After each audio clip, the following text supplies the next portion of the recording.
नमस्कार, हरियाणा न्यूज देख रहे हैं आप। मैं हूं आपके साथ साधना बत्रा और आप देख रहे हैं आपका जिला आपकी खबर। राजस्थान के उदयपुर में कन्हैया लाल की हत्या को लेकर पूरे देश में आक्रोश है। इसी कड़ी में रतिया में कन्हैया लाल की हत्या को लेकर जोरदार प्रदर्शन किया गया। यहां विश्व हिंदू परिषद और बजरंग दल के सैकड़ों लोगों ने आतंकवाद का पुतला लेकर शव यात्रा निकाली, साथ ही साथ फिर पुतले में आग लगा दी। इस दौरान इन प्रदर्शनकारियों ने राजस्थान सरकार के खिलाफ जमकर नारेबाजी की। प्रदर्शनकारियों की मांग यह है कि जल्द से जल्द कन्हैया लाल के हत्यारों को फांसी हो। इसके लिए उन्होंने सरकार से इस मामले को फास्ट ट्रैक कोर्ट में ले जाने की मांग भी की है।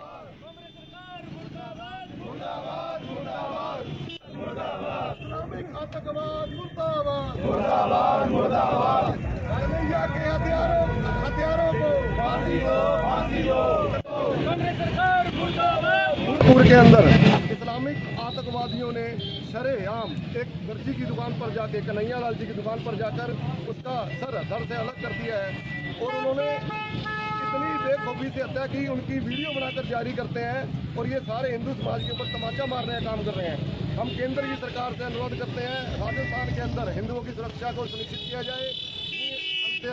सारा हिंदू समाज सड़कों पर उतरेगा। राजस्थान के मुख्यमंत्री से सरकार नहीं संभाली जाती तो वो इस्तीफा दें और जो इस्लामिक आतंकवादियों ने जो उनकी हत्या की है कन्हैया लाल जी की, उनके खिलाफ फास्ट ट्रैक कोर्ट में जल्दी से जल्दी मुकदमा दायर करके 1 महीने के अंदर अंदर उसका फैसला हो, ताकि आने वाले समय में भविष्य में भी लोगों को ये मैसेज जाए कि जो भी देश के अंदर रहकर देश की सुरक्षा के लिए खतरा बनेंगे उनके लिए इस देश में कोई जगह नहीं।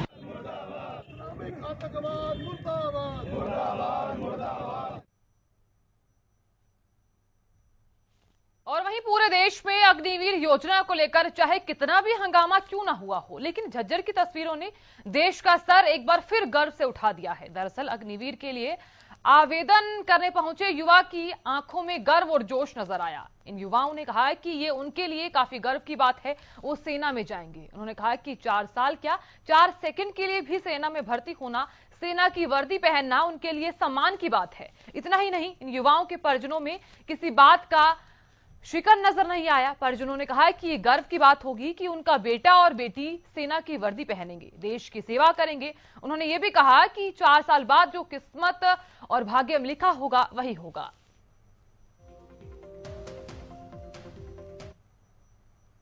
अग्निवीर में जो अभी हमारे प्रधानमंत्री नरेंद्र मोदी जी ने अभी ये जो स्कीम चलाई है, ये कई बच्चों को लगता है कि भाई ये गलत है, पर ज्यादातर बच्चों को जैसे फार्म को देखते हुए लगता है कि भाई करीब 56-57 हजार के ऊपर फार्म गए हुए हैं अग्निवीर एयरफोर्स के।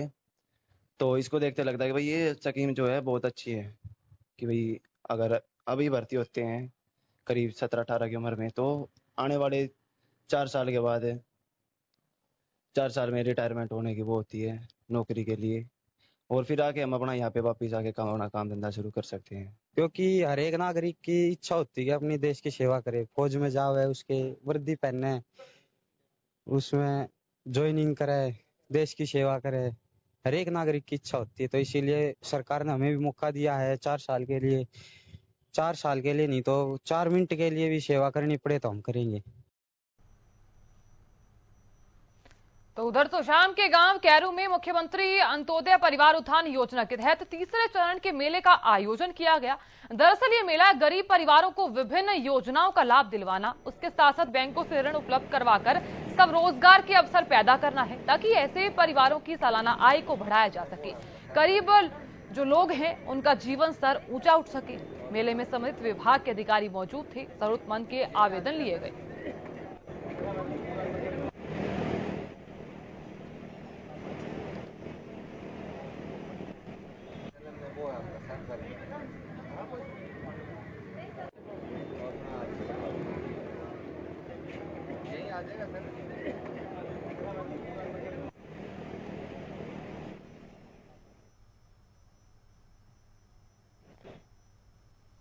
उधर पानीपत की नई सब्जी मंडी में काम धंधा करना हुआ मुश्किल। दरअसल फल सब्जी की रेडी लगाने वाले और तमाम दुकानदारों से 300 रुपए महीना अवैध वसूली की जा रही है।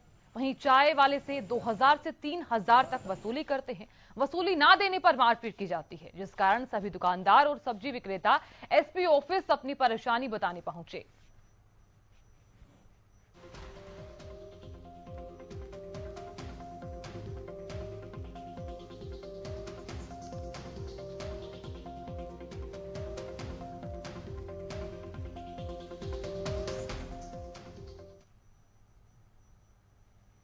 तो चलिए इस पे एक बड़ी जानकारी सामने आ रही है। क्या है वो बड़ी खबर, आपको बताते हैं। तो बड़ी जानकारी, द्रौपदी मुर्मू ने सुखबीर सिंह बादल से मुलाकात की है। मुलाकात के दौरान मुख्यमंत्री मनोहर लाल भी मौजूद रहे।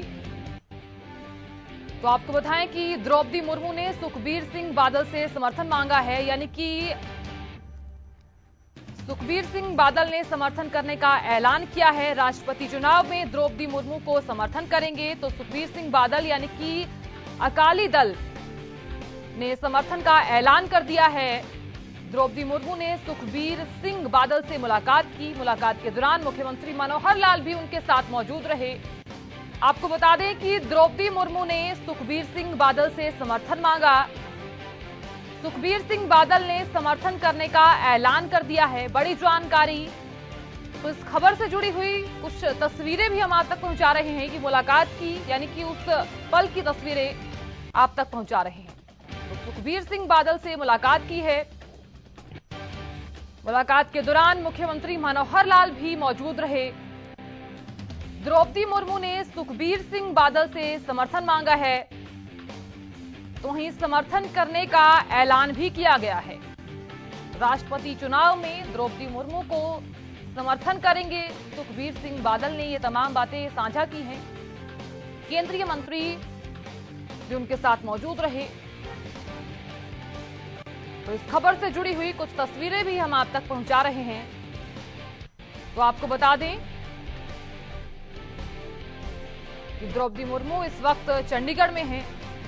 हालांकि ये भी जानकारी सामने आई थी कि चंडीगढ़ के बाद वो हिमाचल प्रदेश के तमाम विधायकों से भी मुलाकात करने वाली हैं। तो राष्ट्रपति चुनाव को लेकर जो तैयारियां हैं वो लगातार तेज हो गई हैं। तो मुलाकात के दौरान मुख्यमंत्री मनोहर लाल भी आपको दिखाई दे रहे हैं। तो द्रौपदी मुर्मू ने सुखबीर सिंह बादल से समर्थन मांगा है।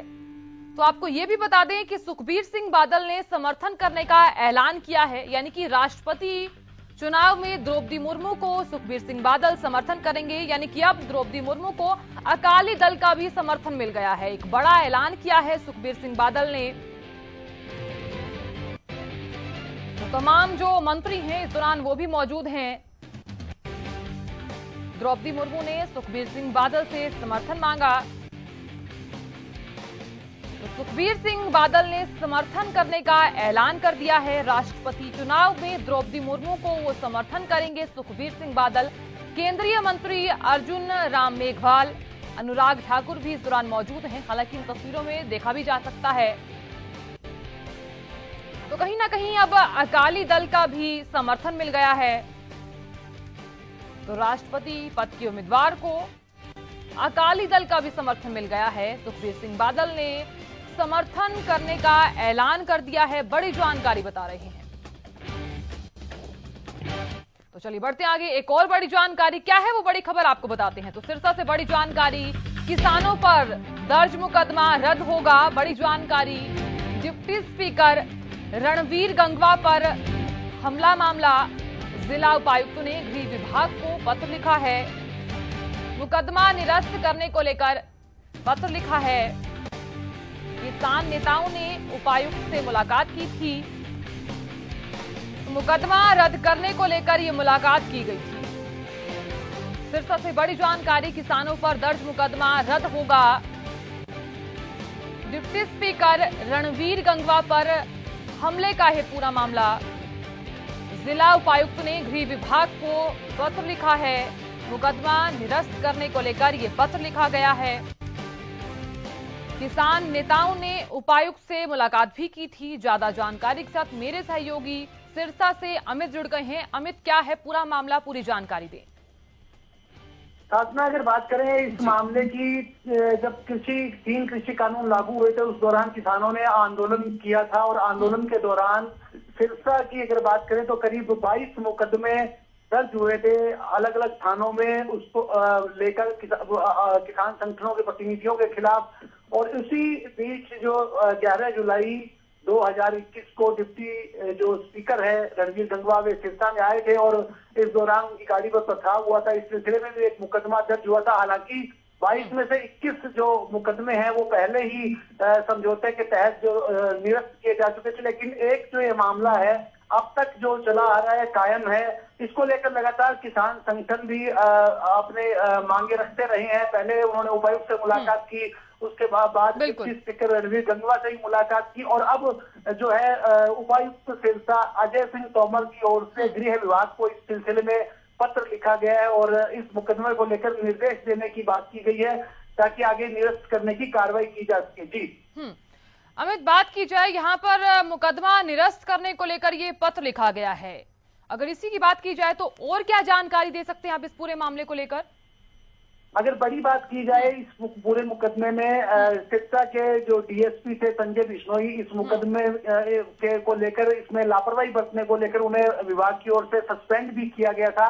और अब जो है अगर यह मुकदमा, लगातार किसान संगठन भी ये बातें कहते हैं कि अगर यह मुकदमा रद्द नहीं किया गया तो फिर से उन्हें आंदोलन शुरू करना पड़ेगा। इसी को लेकर अब जिला प्रशासन सक्रिय हो गया और गृह विभाग को जो खत लिखा गया है, पत्र लिखा गया है उपायुक्त की ओर से। तो देखने वाली बात होगी कि आगे विभाग की ओर से क्या निर्देश आते हैं और आगे फिर पुलिस प्रशासन क्या कदम उठाता है। फिलहाल 22 में से 21 मुकदमे रद्द किए जा चुके हैं और यह एक मुकदमा कायम है जिसको लेकर निर्देश मांगे गए हैं। जी साधना। ठीक है अमित, बहुत शुक्रिया पूरी जानकारी देने के लिए।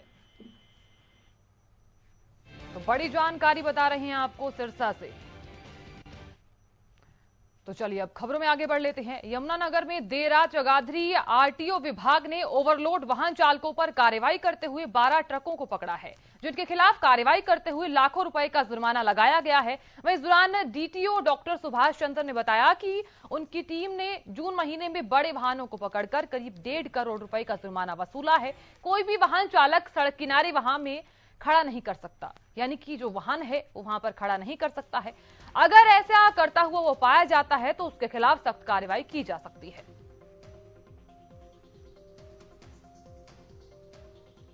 गाड़ियों को रोक के चेक किया गया था और इन गाड़ियों में से तकरीबन 12-13 गाड़ियों में ओवरलोड और विदाउट डीएल और एचएसआरपी के चालान किए गए, जिससे इनके चालान के रिगार्डिंग 10-11 लाख रुपए कंपाउंडिंग फीस कार्यालय में डिपॉजिट करवाई गई है और बाकी गाड़ियों को चेक करके उनके डॉक्यूमेंट्स चेक करके उनको छोड़ दिया गया और हिदायतें दी गई हैं। बरसात का मौसम है, आप सड़क के किनारे अपने वाहनों की पार्किंग ना करें। अगर दोबारा ऐसी कोई पार्किंग पाई गई तो उन गाड़ियों के रिगार्डिंग कार्रवाई की चालान किए जाएंगे उनके, और उनके डॉक्यूमेंट्स वगैरह चेक करके उनको हिदायतें दे के उनको छोड़ दिया था और जिनमें ऑफेंस थे उनको इंपाउंड कर दिया गया। उधर हांसी के गांव सोरखी में टाटा एस गाड़ी ने अनियंत्रित होकर ट्रक में टक्कर मार दी, जिसमें एक व्यक्ति की मौके पर ही जान चली गई, एक गंभीर रूप से घायल हो गया। वहीं घायल को गंभीर अवस्था के चलते हिसार रेफर कर दिया गया। मामले की सूचना पुलिस को दी गई। पुलिस ने मौके पर पहुंचकर शव को कब्जे में लेकर हांसी के सिविल अस्पताल पोस्टमार्टम के लिए भेज दिया है।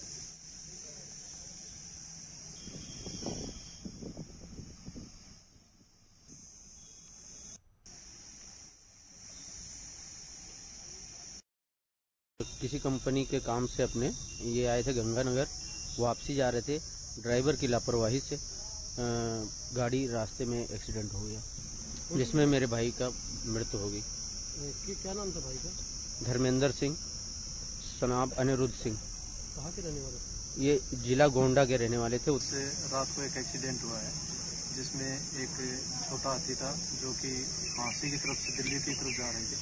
जो रास्ते में पीछे से जो ऑटो का ड्राइवर था उसने अपने ऑटो को लापरवाही से चलाते हुए आगे जा रहे ट्रक में पीछे से टक्कर मार दी, जिसमें भाई जो ड्राइवर था उसको तो चोटें लगी हैं, तो जीएच हांसी से रेफर जीएच हिसार था। और जो कंडक्टर सीट पे बैठे हुए थे धर्मेंद्र जी हैं, जिनकी हिसार ऐसे में लगी चोटों के।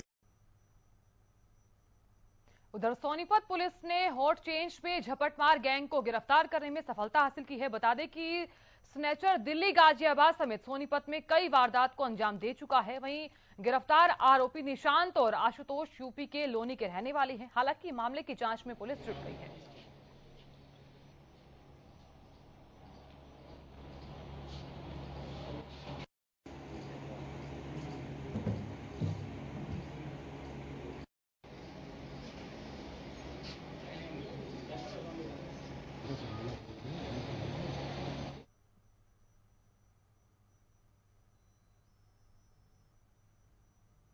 और वहीं प्रदेश में मानसून ने दस्तक दे दी है, लेकिन मानसून में सबसे बड़ी समस्या सड़कों पर गड्ढों की है। इन गड्ढों के चलते आए दिन हादसे हो रहे हैं। बारिश से इन गड्ढों में पानी भरने से हादसों में और ज्यादा इजाफा होने को देख रहा है। हालांकि इसको देखते हुए अगर बात की जाए बल्लभगढ़ की, तो बल्लभगढ़ में ट्रैफिक पुलिस कर्मियों ने मोहना रोड चंदावली पुल के पास सड़क के गड्ढों को भरने का काम किया। इन तस्वीरों के सामने आने के बाद स्थानीय लोगों ने ट्रैफिक पुलिस की तारीफ करते हुए उनका धन्यवाद किया है।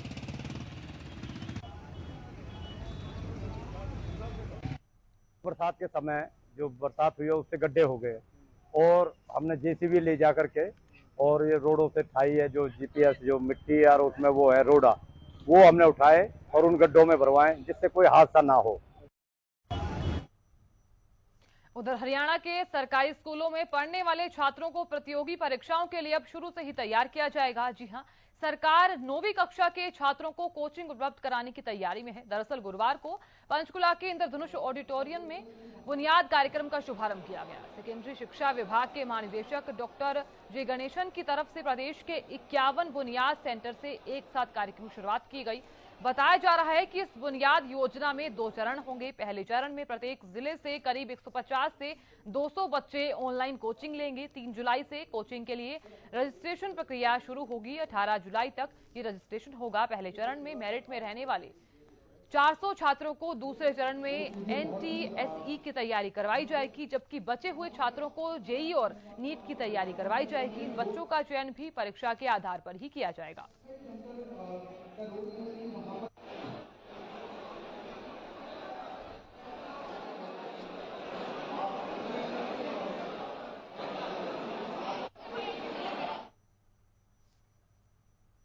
उधर पलवल जिले का पहला साइबर थाना शुरू हो गया है। एडीजीपी ने इस साइबर थाने का उद्घाटन किया। डीएसपी यातायात विजयपाल सिंह साइबर थाना के पर्यवेक्षण अधिकारी नियुक्त किए गए हैं। इसके साथ ही निरीक्षक सत्यनारायण को साइबर थाने का प्रभारी नियुक्त किया गया है। एडीजीपी एम रविकरण ने साइबर थाने का एक पीड़ित की शिकायत पर 40 लाख रुपए की साइबर ठगी मामले में पहली एफआईआर दर्ज कर ली है। हालांकि इसका शुभारंभ किया गया है।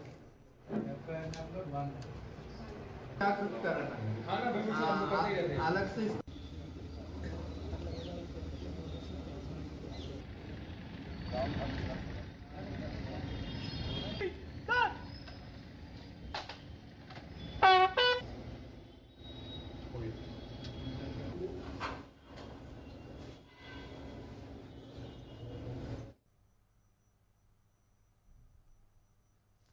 तो चलिए बढ़ते आगे, अब सिरसा की बात कर लेते हैं। सिरसा में मानसून ने दस्तक दे दी है, यानी कि लोगों को गर्मी से राहत मिली है। तो वहीं गर्मी से राहत मिलने के साथ साथ तेज गर्मी से बेहाल लोगों को बारिश से काफी राहत मिली है। किसानों के भी चेहरे खिल उठे हैं। प्रदेश में हुई बारिश का असर फसलों पर काफी तरफ से देखने को मिला है। किसानों ने बताया कि तेज गर्मी के कारण उनकी नरमा और कपास की फसलों को काफी नुकसान पहुंचा था, लेकिन बारिश होने से फसल की पैदावार अच्छी होगी, इसकी उन्हें उम्मीद है।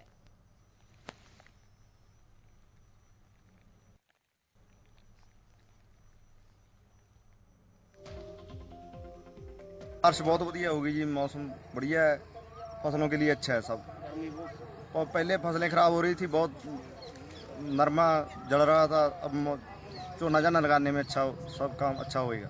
बहुत अच्छी बारिश हुई, बहुत ज़्यादा बारिश हुई। बहुत कितना फायदा है? बहुत फायदा हुआ, गर्मी से छुटकारा मिला, नरमी फसल को बहुत फायदा हुआ। उधर कनेक्शन नहीं बिजली वाले दे रहे, बहुत पानी बहुत कमी सी समस्या सी, रब ने बची बरसात करके बहुत फायदा किया। नरमे का बहुत फायदा हुआ, हरेक फसल का बहुत फायदा हुआ जी। उधर सोनीपत पुलिस को बड़ी कामयाबी हाथ लगी है। दरअसल पुलिस कर्मचारियों को चकमा देकर फरार हुए आरोपी को पुलिस ने गिरफ्तार कर लिया है। दरअसल आरोपी की तबीयत खराब होने के बाद उसे सरकारी अस्पताल में उपचार के लिए लाया गया, जिसके बाद विचाराधीन कैदी ड्यूटी पर तैनात कर्मचारी की कार्बाइन और मैगजीन लेकर भाग गया था, जिसमें 33 गोलियां थी। बताया जा रहा है कि डीएसपी वीरेंद्र के नेतृत्व में आरोपी की तलाश के लिए 5 पुलिस टीमों का गठन किया गया था। इसके कुछ घंटों बाद ही सेक्टर 27 पुलिस थाना ने आरोपी को आरके कॉलोनी में खेतों से गिरफ्तार कर लिया। साथ ही पुलिस ने उसके पास से हथियार भी बरामद कर लिए हैं। पुलिस का इस पूरे मामले में कहना है कि वो आरोपी अंकित को अदालत में पेश कर रिमांड मांगेगी, ताकि उसके भागने के मकसद का पता चल सके।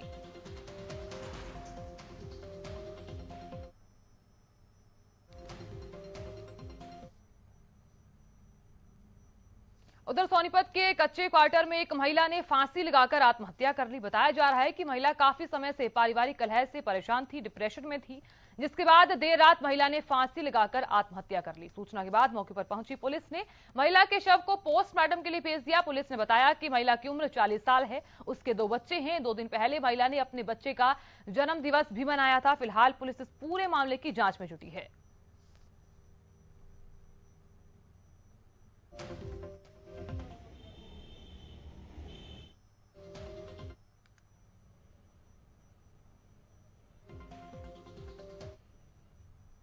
उधर सिरसा पुलिस को तस्करों के खिलाफ बड़ी कामयाबी हाथ लगी है। दरअसल पुलिस ने 10 क्विंटल 50 किलोग्राम चूरा पोस्त बरामद कर 2 तस्करों को काबू कर लिया है। खास बात इस पूरे मामले में यह है कि इतनी बड़ी मात्रा में चूरा पोस्त लहसुन के ट्रक में छिपाकर देसू जोधा गांव तक लाया गया था। प्रेस वार्ता कर जानकारी देते हुए पुलिस अधीक्षक डॉक्टर अर्पित जैन ने बताया कि गांव देसू जोधा में सूचना मिली थी कि डोडा पोस्त की बड़ी खेप लाई गई है। सूचना के आधार पर सीआईए कालामाली और पुलिस की अन्य टीमों ने संयुक्त कार्रवाई करते हुए पकड़ी है। बताते चले कि गांव के एक खेत में बने कमरे में पोस्त छिपा रखी।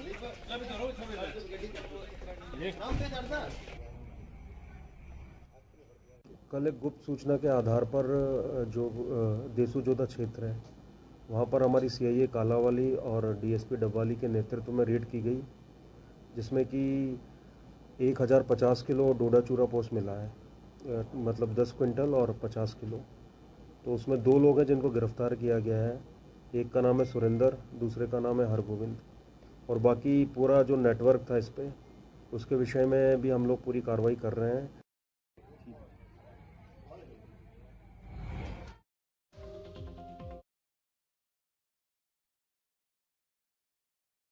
नारकोटिक्स सेल ने स्मैक तस्करी के मामले में एक आज नाइजीरियन को गिरफ्तार कर लिया है। इस बीच आपको बताएं कि नाइजीरियन को गिरफ्तार करने के लिए नारकोटिक्स सेल की टीम के 2 जवान भी घायल हो गए। दोनों जवानों ने चोटिल होने के बाद भी इन्हें नहीं छोड़ा। इसके बाद पुलिस आरोपी को थाने ले गई। पूछताछ के दौरान आरोपी ने बताया कि 2019 में 6 महीने का वीजा लेकर भारत आया था, उसके बाद वो फरार हो गया।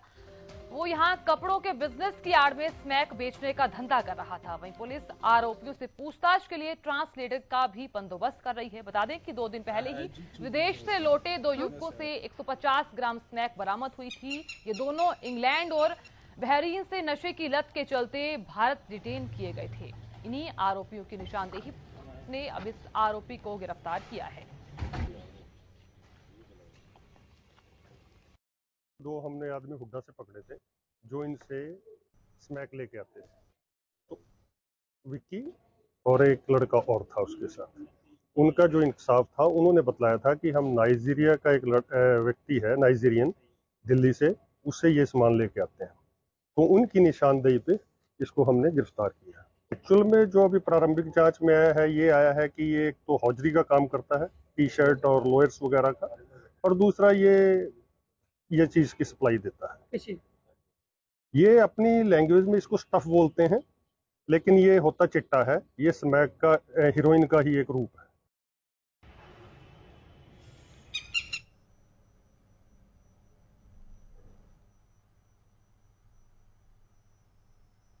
बुलेटिन में फिलहाल इतना ही, लेकिन खबरों का सफर लगातार जारी रहेगा।